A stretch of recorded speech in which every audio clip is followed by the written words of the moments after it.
Officials at one local reservation are hoping that a new law will speed up developments for housing.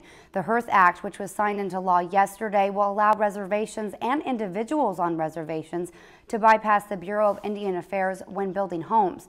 Lacey Monteleone spoke to officials at Leech Lake Reservation about what this could mean for reservations and is now live in the studio with more. Lacey, what can you tell us?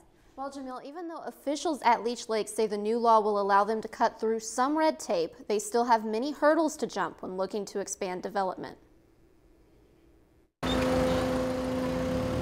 Housing developments like this one are an uncommon sight in Leech Lake, and that's something Leech Lake officials hope the Hearth Act will change. With the Hearth Act now passing in place, we would actually be able to submit those applications to our own Leech Lake Land Department and authorize leases up to 25 years on our own tribal lands without having to, jump through the federal bureaucracies. And for families on waiting lists for homes, that can mean a lot. There are a number of individuals who have been on waiting lists for a number of years. That list is quite lengthy because there are only so many houses available. Now the reservation still has to wait for funding through other agencies, and then they have to follow environmental regulations and submit paperwork to those.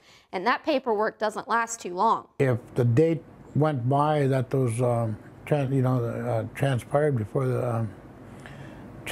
before the Bureau had approved those leases, you have to go back and start the process over again. Robinson says not having to wait for final approval through the Bureau of Indian Affairs could speed up housing development by at least a year. Once those funds come in and we start identifying home sites, it's going to really speed up that process. And for individuals on Leech Lake waiting for a home, it's about time.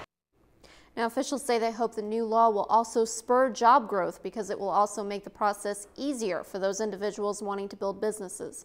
Jamil, back to you. Thanks, Lacey. Besides housing developments, the Hearth Act will also open the doors for many wind and solar projects on the reservation. If you've enjoyed this segment of Lakeland News, please consider making a tax-deductible contribution to Lakeland Public Television.